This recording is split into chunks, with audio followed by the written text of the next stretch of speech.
talks between Northern Ireland's 5 main parties and former U.S. diplomat Dr. Richard Haass in a bid to resolve 3 contentious issues have resumed for the final day. A deadline for agreement on dealing with the past, parades and flags has been set for Monday evening. A 6th draft of the proposals was delivered to the parties overnight. A round-table session on Monday morning was delayed to give the parties more time to review the latest document. The BBC understands that talks will now continue into the evening with a final session being called at 18:30 GMT. BBC political reporter Stephen Walker, who has seen the 6th draft, said the proposal still includes plans for a trauma centre for Troubles victims and a code of conduct for parading, which is proving problematic. Another issue causing concern for some parties is how people can be compelled to give evidence into historical inquiries. In the 38-page draft, Dr. Haass writes that this is a remarkable opportunity to make bold choices to address the issues that hold us back.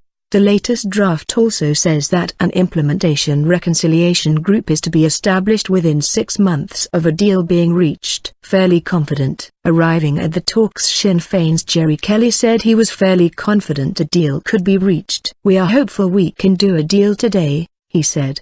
"These issues will not go away, so now is the time to deal with them." On Sunday, Ulster Unionist leader Mike Nesbitt said the talks were 80 to 90% over the line. Delegations from the parties, except the DUP, met Dr. Haass separately on Sunday. The DUP did not take part as it does not negotiate on Sundays. Talks between all 5 parties and Dr. Haass had ended on Saturday without agreement. Humiliation risk. Sinn Féin's Martin McGuinness said that Dr. Haass and his co-chair, Professor Megan O'Sullivan, must not be allowed to return to the United States without securing a deal.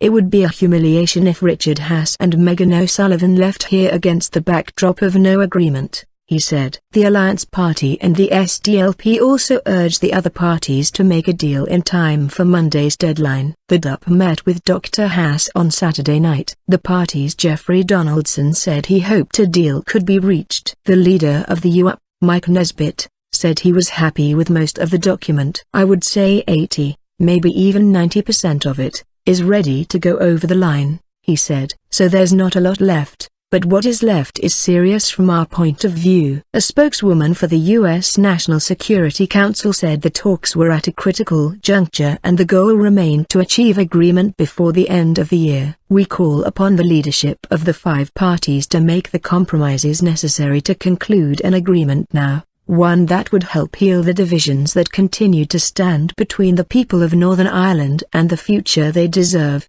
she said. The Secretary of State for Northern Ireland, Theresa Villiers, said she wished the parties well in the final hours of their talks. "I hope all sides will be able to show flexibility to make an agreement possible on these divisive issues," she said. "From my many conversations on this over recent days, I am encouraged about the prospects for agreement, although some key issues are yet to be resolved, particularly on the past." Dr. Haass and Professor O'Sullivan were brought to Northern Ireland in July by the First and Deputy First Ministers. They returned to the US for Christmas after talks broke up without agreement in the early hours of Christmas Eve. The parties were given a 5th draft of proposals from Dr. Haass and Professor O'Sullivan on Friday night.